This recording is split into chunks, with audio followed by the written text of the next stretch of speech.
Welcome back, ladies and gentlemen, in Motor City Rocker Nation. 'Tis I, your host once again, Corbin Simons, and I am joined by the hardest working man, harder working than the Royal Palace right now amongst their photo situation. Hustles harder than John Cena in the wrestling ring. This is, but this AI. is, yes, crazy times over there. But that's a podcast for another day. But this is the man, the myth, the legend, Parker Brown, Director of Social Media and Marketing. You already know the vibes, ladies and gentlemen. We are back. And welcome back. Shout out Mace the Rapper, great song. And if this is your first time, then welcome. You know, keep on coming. Give us 5 stars. Follow this, that, all the good stuff on the social media accounts, especially this show, Backstage Pass. We have a good. You were right, by the way. I'm just gonna say on your prediction in terms of the record of the games this past. Did weekend. I say 2-3? You did. You did. I went for the full sweep. Nonetheless, listen to this guy more than me. Yes. I think my predictions were kind of, but it is what it is in that department. We'll get there. Oh yeah, most definitely. Yeah, so let's just start off with it. We went in saying it was must-win games because this upcoming weekend kind of begins a pretty hefty burger of a schedule, as I like to call it. A lot of meat there, a lot of protein. Yeah. And of course, we'll get into that later in the episode. You do not want to miss that after a great interview that I did not do. Parker Brown right here did. He took over for me while I was stocking some ice cream. Good job. But thank you. Was the ice cream cold? It was, yes. What kind of ice cream? Purple Cow, like the Meyer type. Ooh. And I guess I can say that because Meyer is a sponsor. And we are in the Meyer party suite too, so it helps out in that situation there. But yeah, Book it. We Book had the suite. Superman. Yeah, book the suite here. Maybe, one day we'll bring some ice cream for some people. I know we don't necessarily sell it, but we'll get you guys going there. As the weather is a lot nicer too. You guys can't see, but I am wearing shorts below the table. I'm wearing jeans. Well, you were when I walked in. You were wearing a T-shirt, so you're getting more custom. I needed to show the guns tonight. Exactly, you got it, and especially the ladies right there. Come on now. Whoa. But great weekend of hockey nonetheless, even with the loss, because in my opinion, as long as you take the weekend series is what it is, 2-1 record, tied with the Watertown Wolves, 1-1, we'll take it, and then they beat Blue Ridge Bobcats in the lone game played on Sunday. Friday was a 4-2 win. Dominant game all around from the Rockers. 3 goals in the second period there. After that, it was just kind of like, just moseying on down to the finish line. They already knew that they were going to win and whatnot. Well, at least I thought that being at the game. Stars of the game, third, Ricardo Gonzalez, having a great game. 35 saves, 2 goals allowed. Just phenomenal nonetheless. Second, Danny Vanderweel, 1 point, 1 goal, which ever since he's came back, he has just been in the thick of things.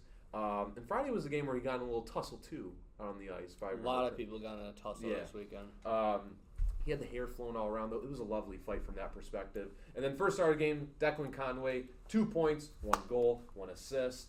Overall goals scored by Declan Conway, as I said, Josh Colton, TJ Sneed, and Danny Vanderweel. Assisted from Declan Conway, Jameson Milam, Lane King, who I will get into more in a minute. I am really enjoying him ever since he's came to the team.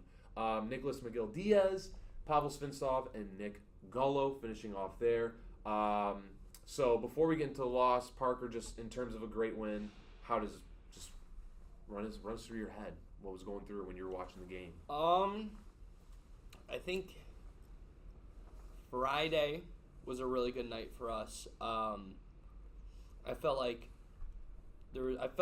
on my end especially there was a lot of energy that night. You could tell from the guys. It was a great win. I was happy for. I was really happy for Rico when he got a start of the game. Because I'm usually the ones that hand out the T-shirts and tell them who got the stars of the game. And Rico comes up. I'm like, Rico, come here. He's like, what? You're number 3, man. He's like, what?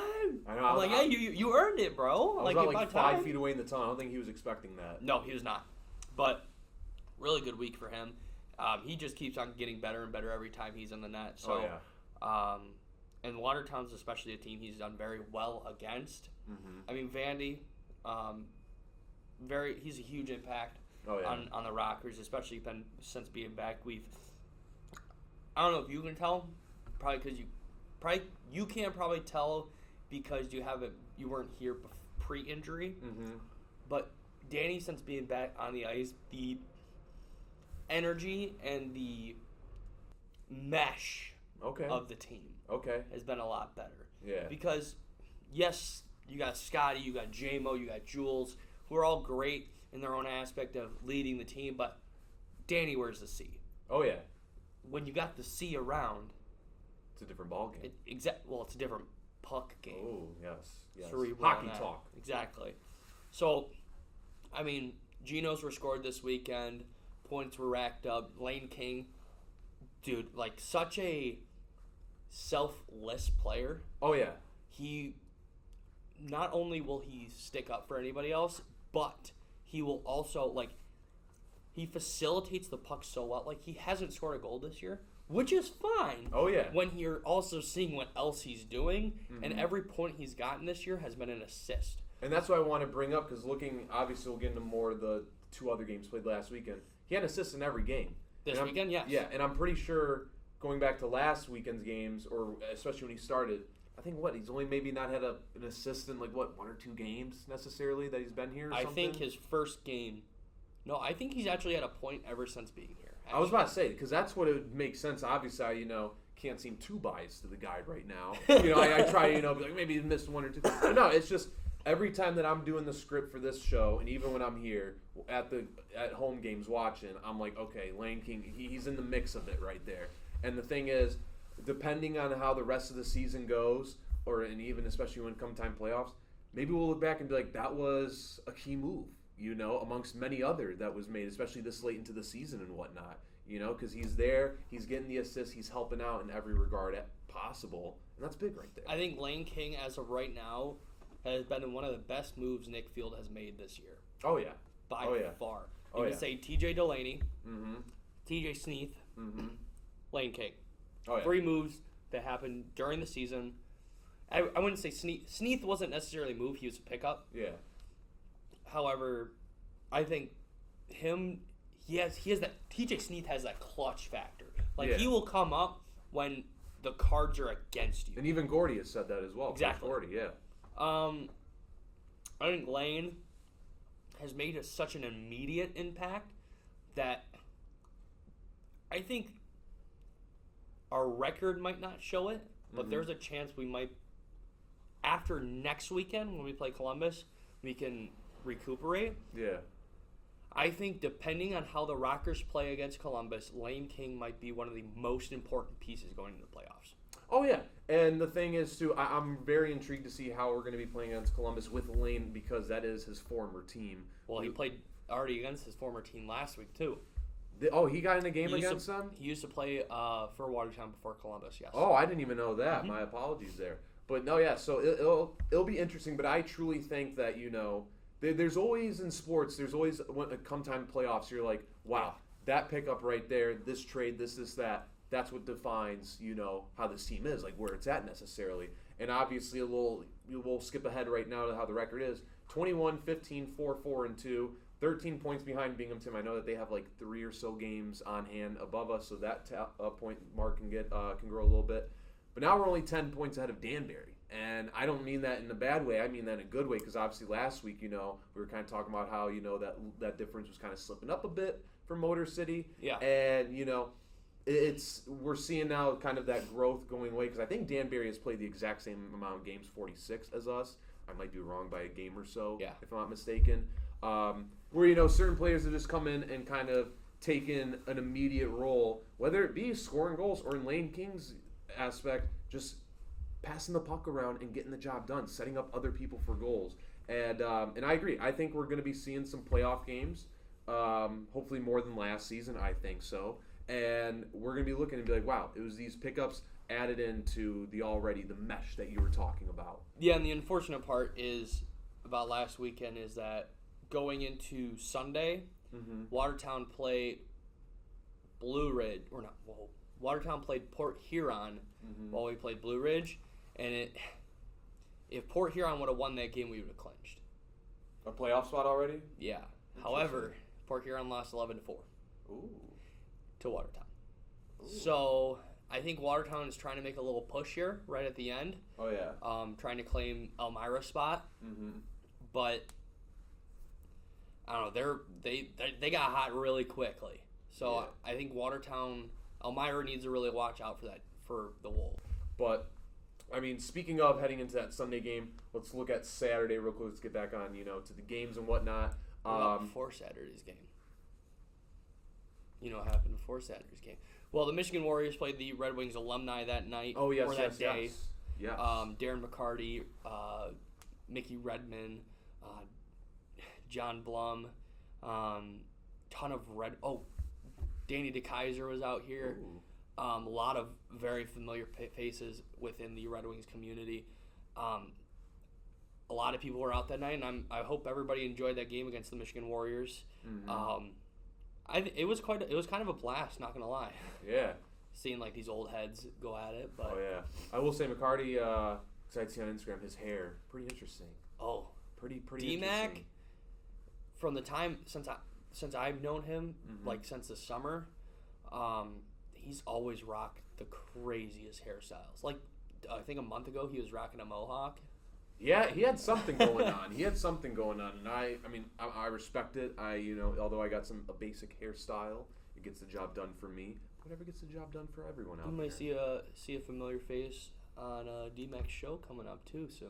You? Me and Scott Koash will be on Woodward Sports on Tuesday. Look at you! You guys hear that? I'm looking at this camera that can't even pick me up right there. Do you see? Get it? Your hand did get that. Yeah, there we go. Yeah. Check. Good. I'll be checking that out. Yeah. Just slide the link or whatever, and even just put it on the Rockers social media. It'll be up there. No, I accidentally put this on there, guys. No worries. But how exciting about that? I like that. But Saturday's game, we're not going to talk about it too much. 3-1 loss. Rockers got up to a 1-0 lead, and then from there on out, it was all Watertown. Is what it is. Stars of the game, we only had one. He was the second, Jameson Milam. 1.1 goal, the only guy that got it. But the assists, Lane King and then TJ Delaney. Once again, Lane King just in the mix there. And although giving up 3 goals allowed, Trevor Babin, 44 saves. You can never beat that. Dog. Yeah, still the brick wall that he is, regardless of the outcome of the game. And then Sundays, another dominant 3-goal second period lift the Motor City Rockers to a 4-1 victory against the Blue Ridge Bobcats. Obviously, last week, not this last week, the weekend before, we took care of business with them. Goals scored by Jameson Milam, Nicholas Miguel Diaz, which this was his first weekend back, correct? If I'm not mistaken. So he's already back in the mix of things. He was the first star of the game as well with 2 points, 1 goal, 1 assist. Second being Jameson Milam, 2 points, 1 goal, 1 assist. A little 1 goal, 1 assist action. And then Declan Conway with the third star of the game, 2 points, 2 assists right there. A little A action. And then more stats, assists, Scott Koash with 2. Jameson Milam, Nicholas Miguel Diaz, as I said, Lane King, the name's always there, and Pavel Svinstov. And overall, 2-1 record, can't beat that. You just can't. I mean, especially for that game, I found it kind of interesting that 3 out of the 4 goals are scored by defensemen. So Nick Miguel Diaz, Josh Colton, Jameson Milam, and I believe TJ Sneath, correct? Correct. Yes. So I think that was kind of an interesting stat that I don't think that's happened where majority of our goals were scored by defensemen in the game. Shows that anything can get done on this team, though. Oh yeah, you'll hear it later, but J-Mo loves his slap shot. Really loves his slap shot.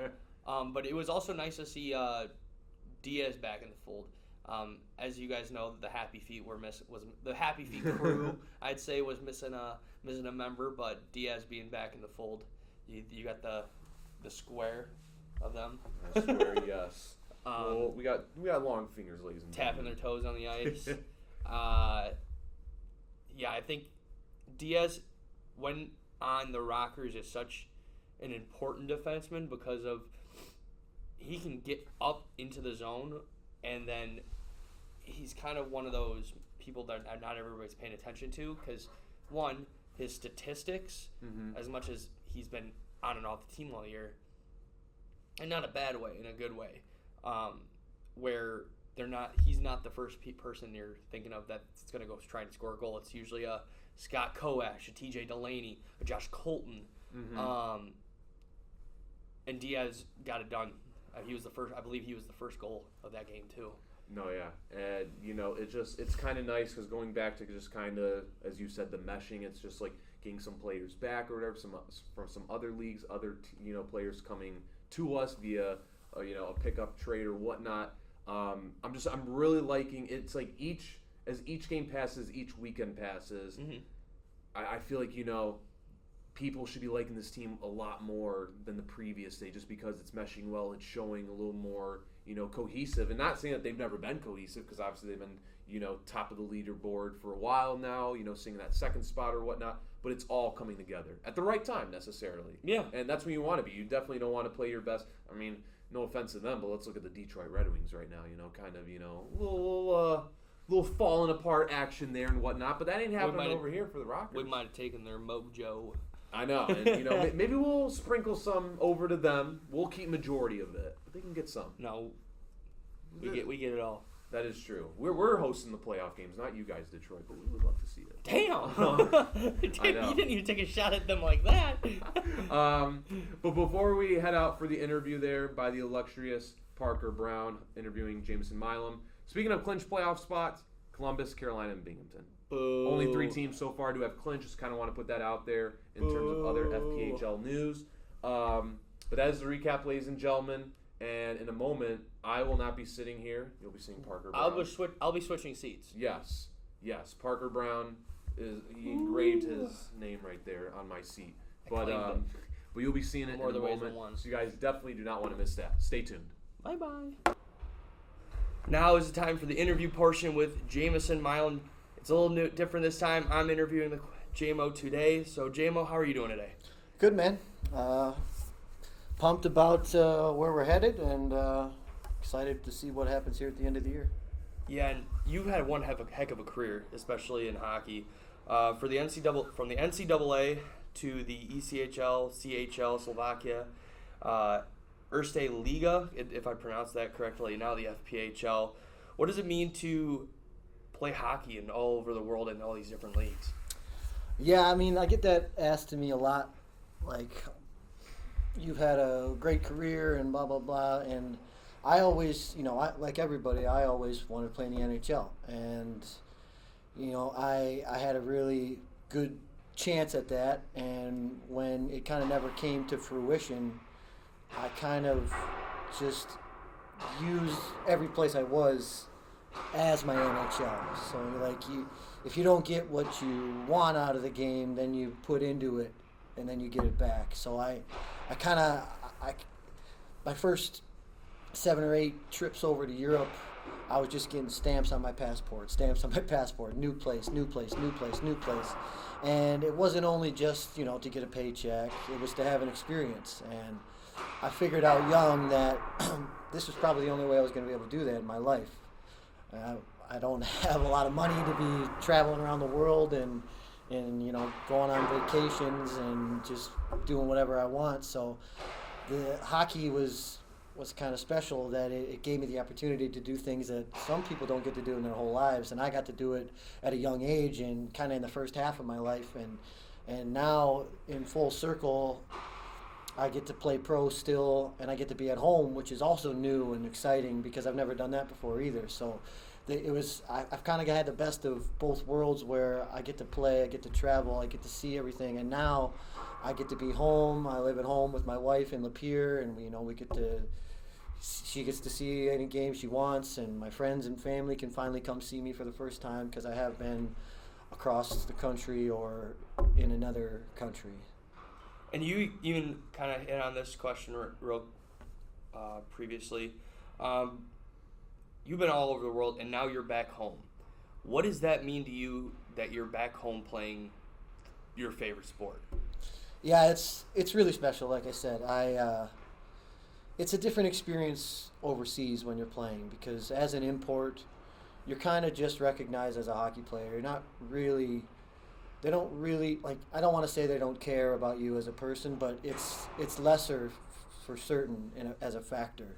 They want you to produce, and they want you to, kind of focus on hockey, and you don't get to really, have the life experience that you can when you're at home. You have outside of the rink, you have friends and you have family, and, you can have a job. And over there, it was kind of wake up in the morning, go to practice, maybe have a workout after practice, go grab a bite to eat maybe with one of the guys, and then you spend the rest of your night just waiting for the next time we get to go do that, unless you want to go travel some obscure city and try to figure out how to navigate and learn the language. But it was different. So now that I'm home, it's certainly more comfortable. Everyone speaks English, so that's a big part of it too. And having a guy like Pav on the team, I understand where he's coming from, being the only guy that doesn't speak the language and kind of having a struggle to not only communicate with your teammates but just navigate life in general. So I get what he's going through, and it's nice that I sit right next to him in the room and we communicate a lot. And over the years of being in Europe, I've learned how to, I guess, speak bad English. I can kind of make it so that I'm understood by people that don't understand the language, which was kind of a cool thing that I learned to do over my time in Norway and Sweden and Switzerland and Poland and Hungary especially. And the farther east you go, it seems like the less English they know. So, these guys are my teammates for 8 months, and you got to learn how to speak to them. But now that I'm home, obviously, I've earned this kind of respect from the boys, which is new because I didn't really earn it over there. You didn't really get it because they just want you to come over and then play, and then at the end of the season they send you home. So now it's a completely different kind of feeling, and I have more of a presence in the room than I had when I was overseas and stuff like that. And speaking about presence in the room, you're one of a few guys that are listed as a leader on the team. You're not just a player, you're also a player coach. You also are an assistant captain. Just talk about your leadership. I mean, talk about a little bit about your leadership on the role, but you being one of the older guys, hopefully I didn't hurt any feelings there, being one of the older guys on the team and doing all these extravagant things, traveling the world, what has that taught you, and how have you brought those experiences to the Motor City Rockers? Well, I mean, I wasn't always the best teammate. And early in my career, I was a little selfish, and I wanted to get my points, and I wanted to play my ice time, and I wanted to be better than my teammates. And over time, especially in Europe, you learn that if you're not a good teammate, no one's going to want you back. Even if you're the best player, they'll find a way to trade you, get rid of it, release you. And I learned that I'm not as good as I can be without the help of my teammates. And especially as a defenseman, you have your partner. And some of the defense partners I had over there didn't speak any English, but we communicated well on the ice, and it was like a common, I don't know, there was a common ground between us that we both wanted to make each other better. And that's kind of what I've learned over my career, is that everyone on the team is important in some way. And as a leader, you try to find out how to bring the best out in those guys. Some guys you can talk to, some guys you can yell at, some guys you just try to teach, some guys you can't say anything to. So over time you learn kind of personalities and who needs what and what I can do to help them. And at my age, as my career is kind of winding down, it's more about giving back than it is taking away from the game. So I'm doing well this year, and I'm proud of that for myself. But more than that, I'm bringing more to the team on an intelligence level. These guys see what I do and how I practice and how I play, and I hope that it rubs off on them in some way. Yeah. And they know where I've been and how, and then they kind of see through my play what it takes to get there. And I'm hoping that that's kind of the leadership style I have. I don't like to yell in the room and call guys out for mistakes. I always say, if you make a mistake, just go hard and get it back, and we'll get them next time. It's not the end of the world. So that's what more like what I like as a player is, we're all gonna make mistakes, and there's times when things don't go your way, but it's how you respond to those things. That's kind of how I try to be a leader. Yeah. And just kind of sticking on the Motor City train, what is your favorite part about playing for the Motor City Rockers? Well, this is a group. It's a special group. We have a lot of fun. Guys, it's the level of hockey kind of makes it so that you can't take it too seriously, Because if you do, you'll always be frustrated. You'll always be, something's going wrong. The bus breaks down, or we forgot our jerseys, or there's not enough pucks on the ice for practice or something. So if you take it too seriously, it kind of gets to you a little too much. So you kind of learn how to have fun more and kind of enjoy the little things a little bit better. And being around this rink, I mean, I've been playing at Fraser Hockey Land, what they called it when I was a kid, for 30 years, and I used to train here when I was a young pro. I scored my first professional goal here, so just being on this rink, right there, top corner. So just being back here, and maybe finishing my career here, it's kind of full circle for me, because when I started in 2006, I was playing for Fort Wayne, and we came here and played the Motor City Mechanics, and I remember that goal. It was a 4-on-3 power play, and that was 17 years ago, and here I am again, doing it, keep going, and being here playing as a Rocker, I can see the potential of what this team can bring, not only to the local Michigan hockey players, but around here. It's a cool atmosphere. When this place is filled up with fans, it's a really fun time, and the fans really enjoy it because it's more personable than an NHL level can be. Yeah, and my dad actually hit that point on a couple weeks ago. We went to a Red Wings game. He's like, I think I like a Rockers game more. It's just like that environment is so much different. You're so much closer. And I definitely understand where you're talking about in that personal aspect. I'm going to take us back overseas for a little bit. Mm-hmm. You were a 2-time All-Star in Slovakia. How do you feel that your game has been recognized around the world? Yeah, I mean, it's unexpected to be recognized, especially in a league where you're kind of an outcast.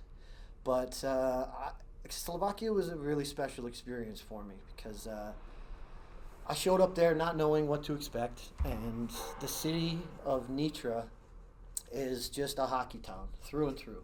They love the hockey there. Their fans are crazy. Their seats are packed every night. And I had the fortunate, at that point in time, the team was getting better and making changes, and that season they won their first championship. And that happening in a hockey town like that, and me being the guy who scored the game-winning goal in the championship game, it was huge. Like, I was an instant, celebrity in Slovakia, or in Nitra especially. So I got to spend another, couple seasons playing there, and I didn't really I wasn't trying to be an all-star. it was just happening. We had a good group of guys, and I was scoring, and we won the championship. And when I was selected, it was really cool because it was kind of, I was an all-star in the ECHL, but it's just a totally different experience in Europe because in the coast it's kind of for the fans, and over there it was different. It was an experience that we had a big banquet, and famous former NHLers, Slovakian hockey players were all there, and it's like the biggest thing going on in the country at the time, and I got to play in front of a big crowd, and it was cool to be recognized, especially in a league where you're an American in Slovakia, because it means that they like hockey and they know what they're talking about, and when you get to go play and do well and you get rewarded for it, that's kind of all you can ask for as a player. Would you say Slovakia is one of your favorite places you played? Well, definitely, because winning a championship you'll have a soft place in your heart no matter what. But I met some good people there, and it was the longest tenure I had in one spot in Europe in my career as well. So I made some good friendships, and my wife was there for the first time. I was always overseas alone, go play, come home, do the summer thing, go back, do it again. But this time we brought our dog, and we had the same apartment for a couple years, and she had met some people that she was friends with, and actually one of my better friends is married to one of the girls that I introduced him to over there, and then Wow. Later in my tenure there, my brother was playing in Korea, and it was during the Olympics in I don't know what was it, Sochi? No, is that Korea? No, I don't know. Seoul. Yeah. And their Korean hockey season ended in like December, and he was just sitting on his butt making a paycheck to not play.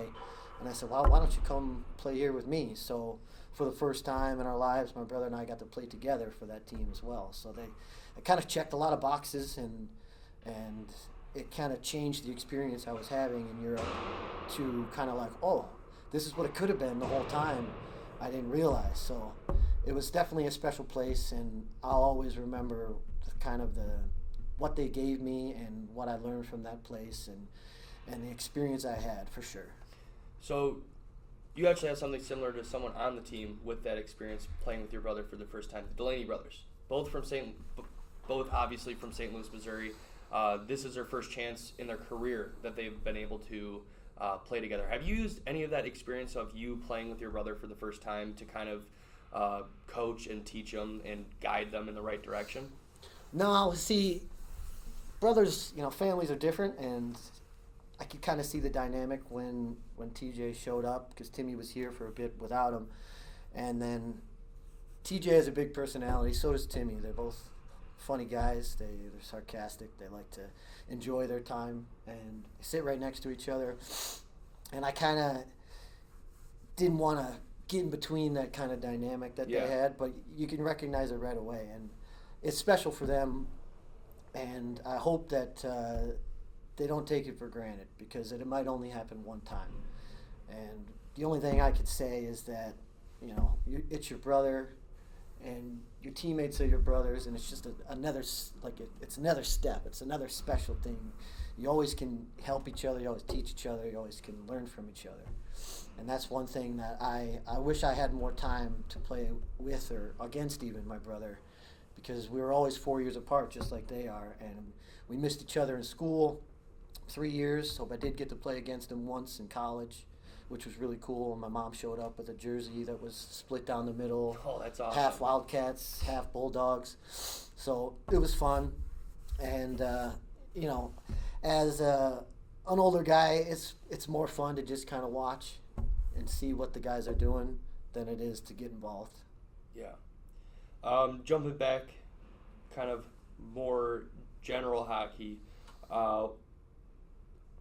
in all of your career, what is the one moment that is, I would say, a highlight or something that you will never forget? It might be that championship in Slovakia, and it might be something very little that obviously I don't know. Well, when you play, I'm 39. I started skating when I was 3 years old. So, that's a lifetime of hockey. And every experience I had wasn't always the best. Certainly I've had many that were really great. I was fortunate enough to be good at a young age, where I was playing AAA and we're going to winning tournaments, and won a national championship when I was 15 with Honey Baked. And then we got to go to the Calgary MAC tournament. I won that. And then I was at the Pee Wee International tournament when I was 13, and that's a big experience for a lot of young players. But for sure, being going over to Europe after we won the championship in Nitra, the team rolled in after we won, because we were playing on the road in Bainska Bystrica, and it's about a 2.5 hour ride home. And it was weird. It was like quiet on the bus and dark. You'd think you'd be celebrating and popping bottles and hooting and hollering and singing and dancing, but it was kind of quiet, and I was wondering when the party was going to kick off. And we rolled into the parking lot of our home rink, and there was like 7,000 people standing there waiting for us, and fireworks, and people were going crazy. And we had to park the bus, a couple 100 yards away from the front door, because we couldn't even get through the crowd. So that short walk through everything, through all the people, everyone's shaking you and wants to shake your hand and, high-fiving you, people yelling at you in a different language, and you're just smiling and, just trying to get to the locker room so you can, celebrate with your boys. And And then the next day, we got picked up in the morning by the bus again, and we went downtown, and they had this huge showing, 10,000 fans. There's a picture on my Facebook. It was like my the top picture. I don't know what the cover picture or whatever for a long time. And you're standing up on stage, and there's an announcer and a PA system, and you look over, and it's just a sea of fans with white and blue, and people were going nuts. And I never experienced anything like that because it was the first time I was in a hockey town, everybody in that city was proud and just bleeding blue for the boys, and that's certainly something that I'll never forget. With your journey around the world, was there ever a spot or destination you really wish you could have landed at and played at for just maybe a week or so? Yeah, I mean, between me and my brother and I, we kind of touched everywhere you could go, but there was one point in my career where I had the chance.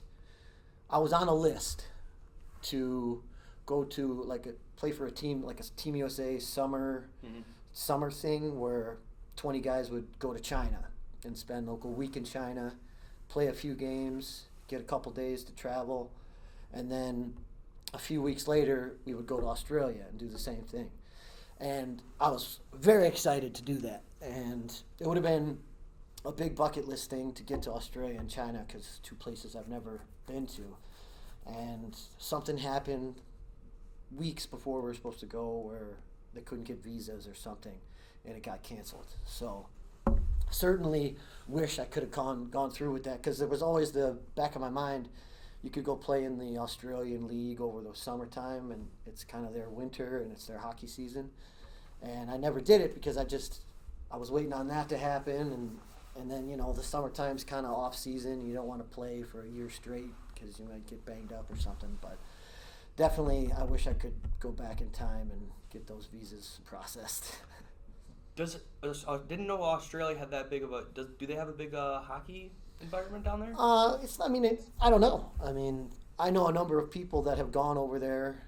It's kind of like pay your own way. Mm-hmm. And they give you like a part-time job at a surf shop or at the rink or something. And I don't think they practice much, maybe a couple times a week, but they do play one game a week on the weekends. And it's like, I would say it's like glorified men's league, but there's not a lot of hockey there, so it's kind of the only thing to view. So I think it's their version of pro. I don't know. I never got to do it, so I couldn't tell you. Got a couple more hockey-related questions. We do a little bit of a fun / get-to-know-you type questions at the end. So you and Josh Colton are kind of having a little bit of a competition in points right now. I don't know if that's necessarily something that you guys have discussed. You are separated currently by 1 point in the stats. You both are tied in goals, and he leads you with 1 assist. Is there a little bit of friendly banter that goes on in the locker room between you two? There hasn't been yet. But I think for sure it's in the back of our minds. Okay. I mean, any scoring defenseman wants to lead their team in scoring. And, over the years, I've kind of been that guy for most of the teams I've played for. So I realize my age, and it shouldn't be as important to me as it is, but you always want to be the best. You know? And that's like, if you don't want to be the best, what are we doing here? Kind of is the kind of attitude you need to have. So it's a good thing to have 2 guys that can score, or even more, 3, 4 guys, defensemen that can score. And at the end of the year, whoever wins it, I'm proud of what we're both doing regardless. So I'm not rooting for him not to score. And every time he does, I hope I can go get one too. But at the same time, at the end of the day, it's about winning games. And he's a good player, and I've definitely got my work cut out for me. You love the slap shot. I do. That's like your go-to shot. Is there a reason? Is it just that much fun when you do it? I don't know. I mean, when I turned Pee-wee, right, when you are allowed to take slap shots, I must have taken 2,000 or 3,000 shots every day in the driveway, practicing. I don't know why, but that was the first kind of part of my game to develop into, the higher level. Then I wasn't always a great skater. I didn't always have the best brain for the game, but I could shoot. And I figured if I was great at one thing, that might be able to carry me farther than if I was just good at a couple things. And over the years, it's kind of, people have recognized me for it, and which is cool, but the game hasn't changed enough for me to want to change anything about it. So as long as I can keep shooting and, hitting the net, then I got a good chance of scoring a goal sometimes. So, as a defenseman, you're 90 feet away from the goal, and the best chance of getting it there quickly is a slapper. So that's kind of what you practice. This is a question I always ask from the fans. How do you tape your stick? Is there a specific way? Is there a specific style you do? Well, it's morphed from the heel to toe and cover the toe because, it looks cool. But last 7 or 8 years, it's tape it as fast as possible and put some wax on it so the snow doesn't build up on it. I always say hockey is not a fashion show, so it doesn't matter what you look like as long as it gets the job done. It's a great way to say it. Last hockey question. Why number 6? I could never answer that question. It's got to be because of my older brother. He started wearing 6. It's freezing in here. It is a little cold. When he was 14 or 13, he started with 12. I was 13 because of my birthday, May 13th. And then just all of a sudden, one year he went to 6, and I did too. And it was, I think, my Bantam minor, so I was about 14 or 15. And then it was baseball, number 6.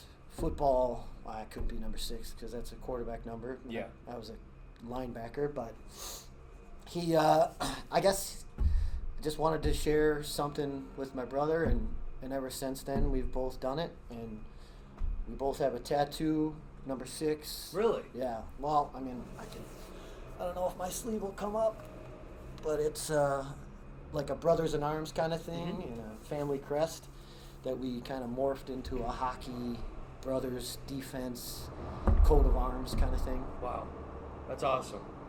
So now we're in the part where we get to know you a little bit more. So obviously you're one of many players from Michigan, specifically Lake Orion. I got it correct this time. We kind of hit on earlier, you talked about what it is like playing in your home state, but what is it like to have a team with so many Michiganders on it? That's cool. Metro Detroit is a hotbed for hockey. Yeah. There's hockey everywhere. There's arenas all over the place, kids wanting to play. There's a lot of opportunity for kids to play. And growing up, it was one of the biggest hotbeds in the country alongside like Minneapolis and the East Coast and Boston. So as it's grown, more and more guys get to play, but then the more youth hockey players there are, the less room there are for them to go pro or college even. So having a team locally like this gives an opportunity for some guys that might never play pro in their life, because they need the job to earn enough money to pay the bills, and this necessarily doesn't give you that choice. So you get to play, you get to work.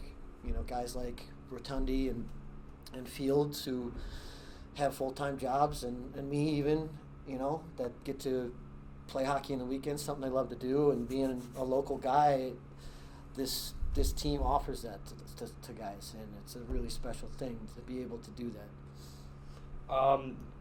Do you have any superstitions that you have for just before games, during games? It used like everything. As you get older, things kind of matter less. Yeah. But certainly when I was a younger pro, I had to go everything left to right. All my equipment had to be put on left first, right second. And I've heard that a lot before. And you had to have the specific food or the, take the certain amount of time, nap before the game. And if you didn't do those, you knew you were going to have a bad game, stuff like that. But not really. I used to, my brother was way more superstitious than me. He always wanted to have a wood ring so he could always knock on wood with his wooden ring. But no, not really. Superstition kind of, it's just a way to be able to make an excuse at the end of the day, I think. That's fair. Do you have a favorite pregame meal or favorite food? Absolutely. I like breakfast, so 3 eggs, waffles, bacon or sausage, I'm good to go. You put peanut butter on your waffles, I correct? do. Peanut butter and syrup. Yeah, that's new, but it's certainly a good way to get more protein, and it's delicious. I haven't tried it yet. Oh, man. I still haven't tried it. You That should. was the first question I asked you. You guys should. This year. Well, in Britain, when you order French toast, they don't give you syrup. They give you ketchup, which I thought was really odd. Did you ever try beans on toast when you were over there? I did. How was that? I tried everything. It's delicious. I mean, their beans come in like a ketchup kind of form. Okay. So it's like tomato-based beans, not like our barbecue-style beans. Interesting. Because when I think beans, I think like the can of like Bush beans. Yeah, but they got it too, but it's Heinz, and it's tomato-based instead of honey hickory bacon barbecue. Yeah, I don't know how I'd feel about that on toast. I'm assuming you're a Red Wings fan, but I'm going to let you answer that question. What's your favorite hockey team? Red Wings. I was privileged enough to grow up during the era of the Super Red Wings when they were just amazing. Stevie Y was, everyone's favorite. I got to watch some really great players when I was young.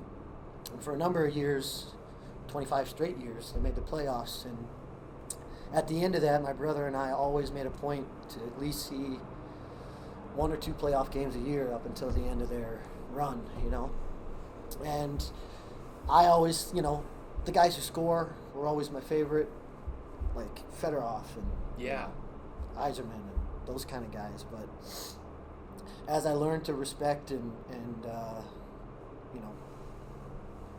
view the game differently, guys like Lindstrom with their preparation and their professionalism, and grind players that make a difference even though they don't score a lot of goals. Like the whole idea of a team, watching them growing up, that's where I learned it, was from those guys. So it's really special to live in Detroit at that time.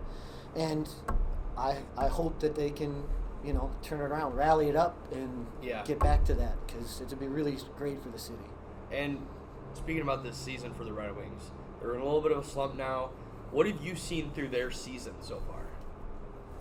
Well, they certainly have sparks of greatness, and with any young team, there's ups and downs, and they have a guy at their core that can lead them, where they need to go, with Larkin being a local boy, and then with Stevie coming back and running the ship from up top. I mean, he knows what he's doing, and he's got a plan, and I trust it, and I just can't wait for it all to come together at the right time, because it'll be big for the city, like I said, and it's going to be a great time to view that happen. I mean, look what he did with Tampa Bay. No kidding. Is there a player that you, growing up, like to model your game after? Like you talked about Fedorov and Lindstrom, and Lindstrom specifically on his preparation and just professionalism. Was there anybody that specifically you saw and you took points and key points of their game? Not really. I was just always a fan of hockey, in any regard. Paul Coffey comes to mind. All the greats from when I was a kid, Mario Lemieux and Pavel Bure, but these are all guys that had skills that I could never achieve, so it was hard to model a game after them. More or less, the game kind of modeled me.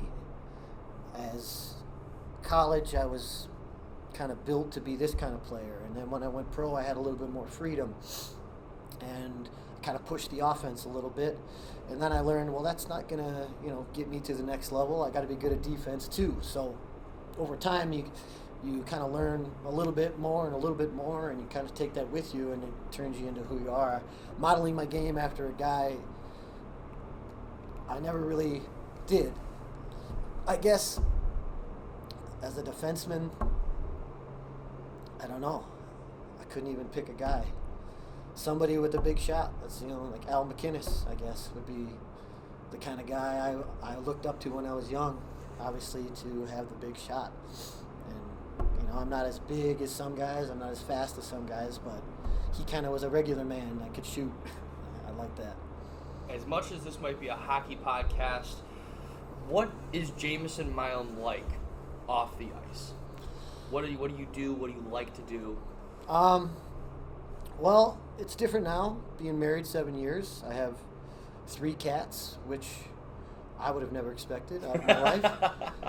But they're, I really enjoy their company, and I like building stuff on the walls for them to climb on, and I like messing around with wood. I've gotten into wood burning. I used to sing a lot of karaoke.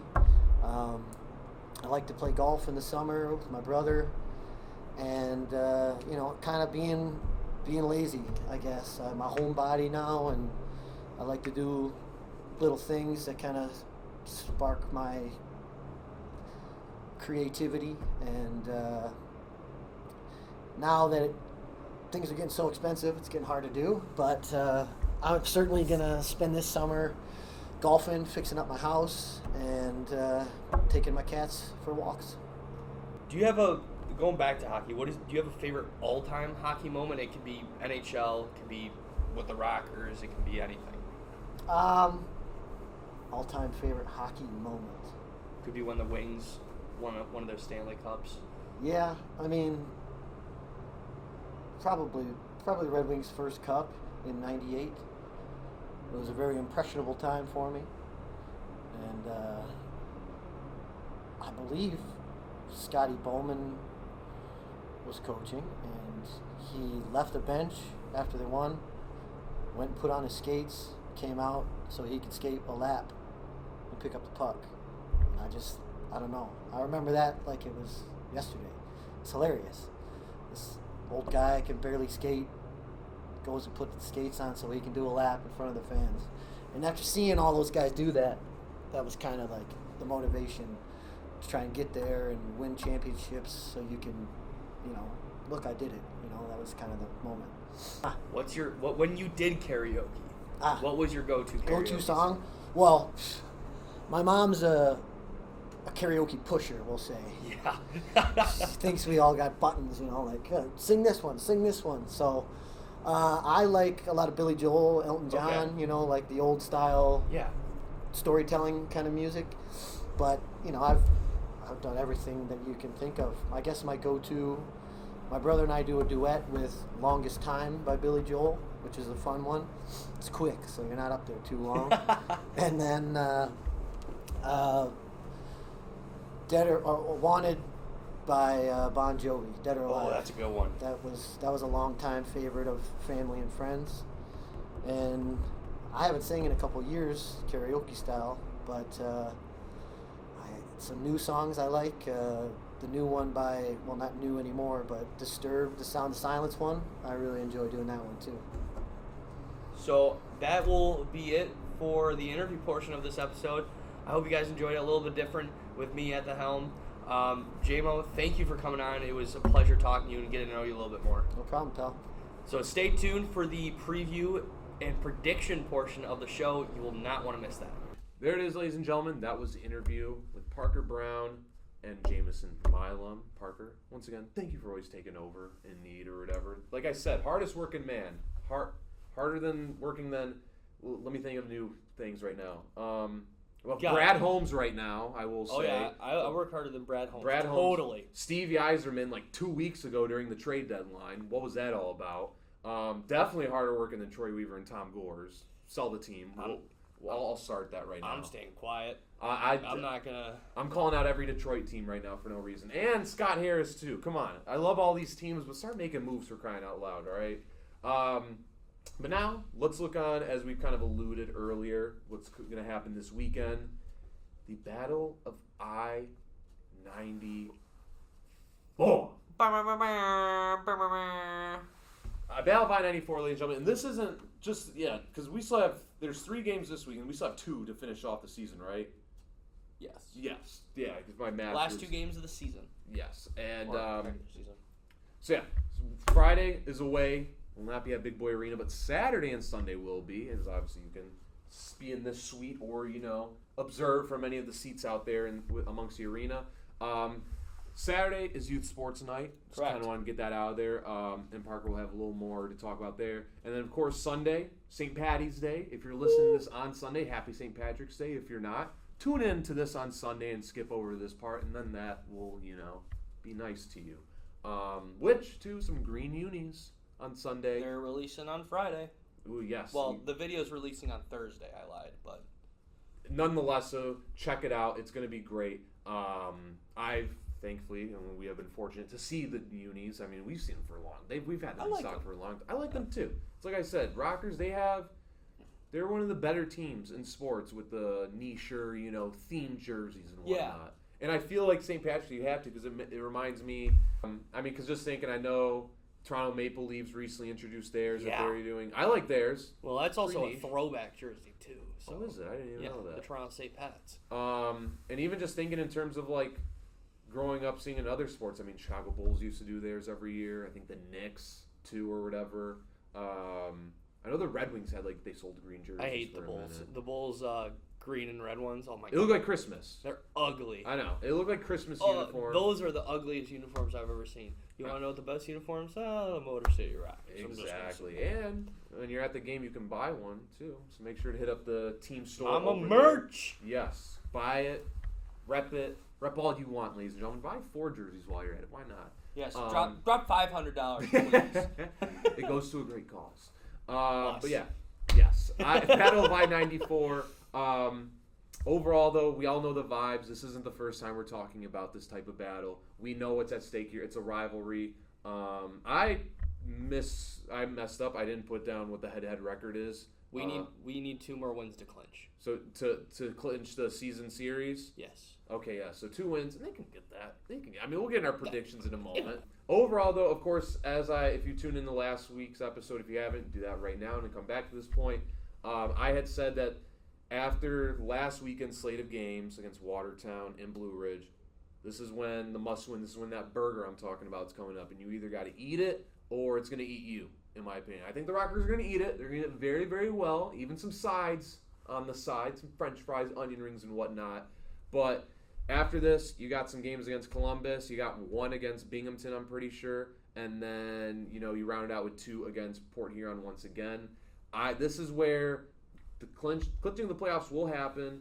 And overall, I'm just going to keep saying must-wins, because you do not want to slip up in the standings. You want to keep solidification. Because if they finish second, if I'm correct, then we host, right? Say it again? If we get the second seed, we host. Yes. We would. So, how the playoffs work in the Federal Prospects Hockey League is that if you are the higher seed, you get 2 out of 3 games at home, regardless. So, ideally, if we claim the second seed, we'd go to, right now, Danbury for 1 game, and then come back pretty much the next day to here. For 2, depending if we win or not in Danbury, which we should. But I don't know. You'd rather move up than slip up. That's what I was gonna say before because you caught me so off guard. That is true though, yeah. And obviously, as I said, Binghamton, they are about 13 points ahead right now of Motor City Rockers or whatnot. But we are 10 ahead of Danbury, so, kind of just keep solidifying that spot. Because if you can't get first, is what it is in that regard, as long as you get that second seed, in my personal opinion, and then you're hosting. So you don't have to worry about going on the road for 2 games. And yeah, it's just, these are must-wins in general. And obviously these I would label as a little more must-wins because obviously rivalry games come with a little hint of, spice and whatnot. So I think in general it's going to be a great weekend of hockey. I kind of like how we start away and then we finish, last 2 at home. Kind of we get the last say in things because obviously the Rockers fan base here is electric as ever, getting to the other team's head and whatnot as people have seen. And, we got any predictions for this upcoming weekend? I was actually going to, going into predictions, 2 players that should be of note this week Trevor Babin potentially playing in his 100th start in the FPHL, and Jonathan Giuliano playing in his 400th game in milestone his FPHL galore. career. So I think going into today, because it's Friday technically when you're watching this, today, tomorrow, and Sunday. Today, tomorrow, and Sunday, I think going into McMorran on Friday would be an atmosphere where Port Huron fans are not happy with how it turned out last week. Again, for the 11-point win that Watertown had. I think Port Huron's a little upset about that. So I think it's going to be a tough game on Friday. So I'm expecting about a 3-2 win Rockers. Oh, we're going with the scoring prediction. 3-2 win Rockers. I think it's going to be a tough game until the third. I think it's going to be back and forth, complete defensive game. Matt Graham, I believe, is out with a broken foot. Saturday, I think we come back here. I think that we go a 2-point game. I think our 3 stars are going to be TJ Delaney, 1 point, 1 assist. Jonathan Giuliano, 2 assists. And then I think we're going to say Declan Conway with 1 assist. Okay. And that's for Saturday, correct? Correct. Okay. And then Sunday, St. Paddy's Day, luck of the Irish? Sunday. I think, luck of the Irish. 4-leaf clover. And this is episode 7, lucky number 7. Episode 7. 1 + 7 is 8. Numerology, I see where we're going here. We're going somewhere. 8 divided by 2 is 4. 5-3 win over the Port Huron Prowlers. I think we sweep the weekend. Sweep the weekend. Okay. I like that. I don't think I made it.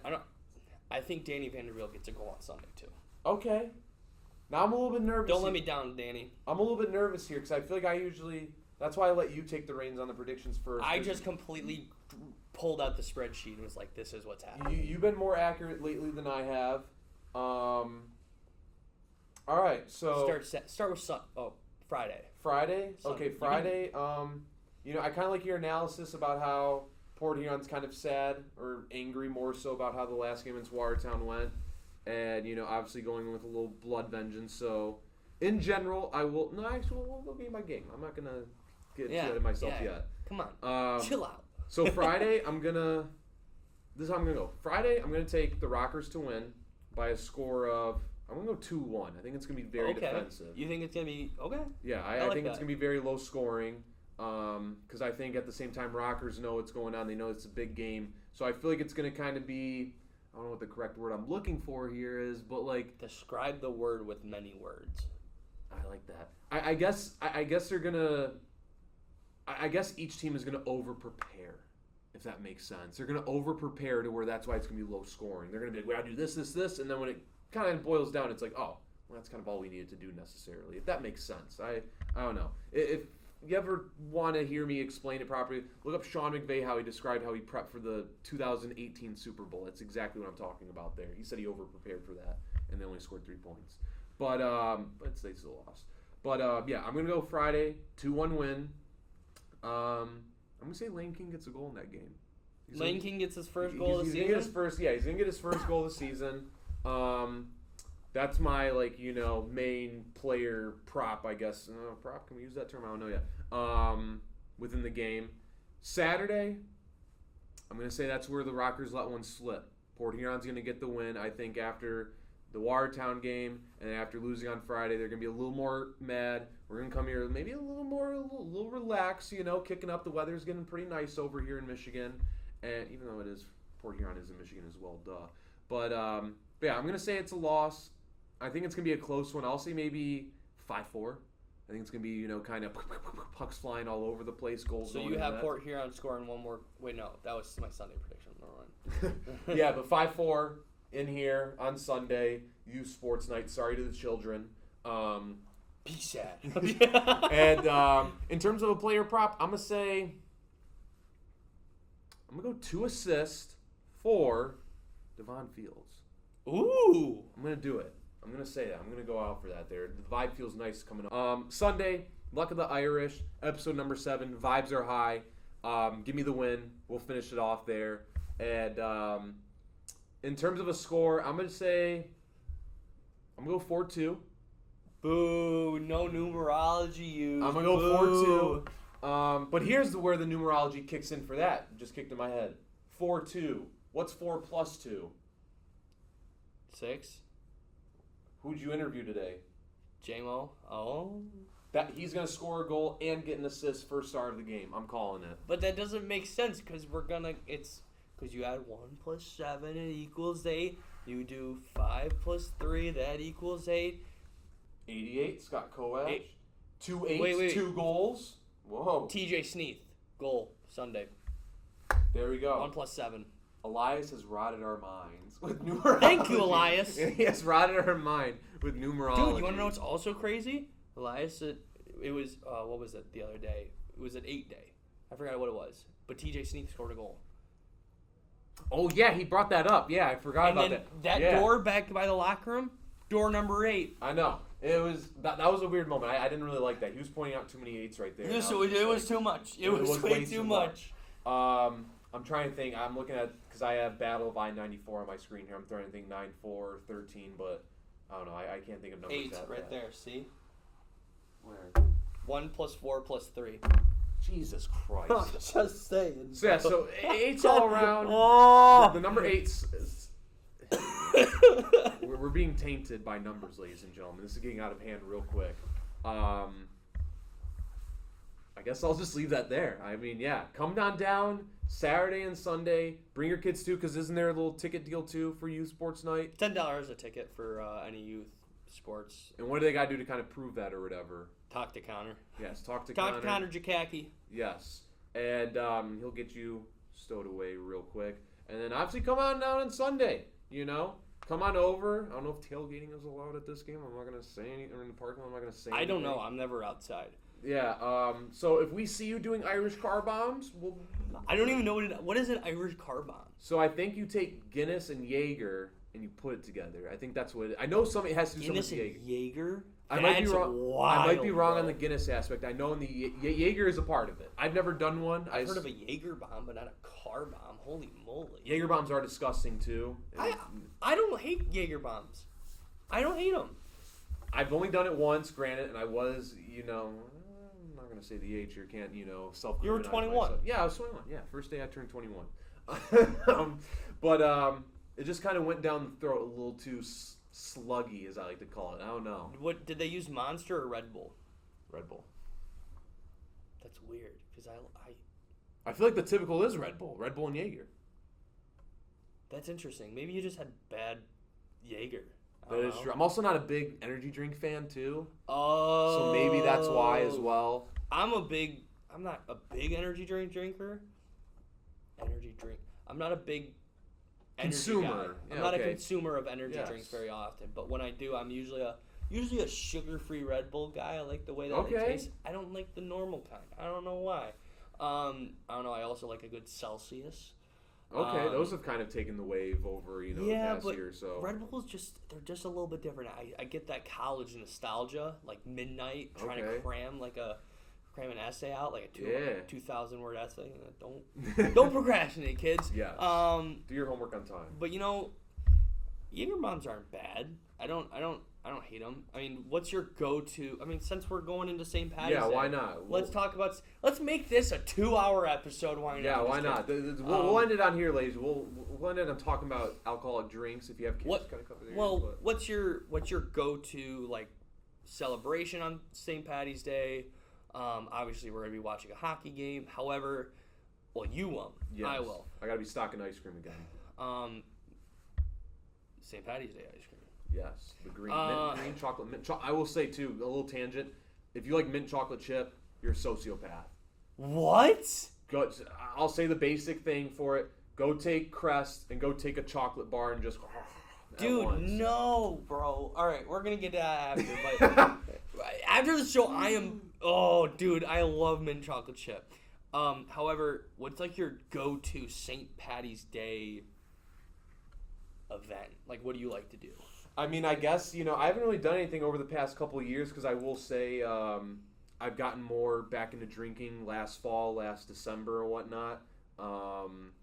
But in general, too, anytime that I've, partaken to some extent, I kind of just like a good beer necessarily. I like a good shot. I will say, I don't necessarily know if this is a bit. I've never drank this on St. Patrick's Day, I guess in terms of like a mixed drink. Big Moscow Mule guy.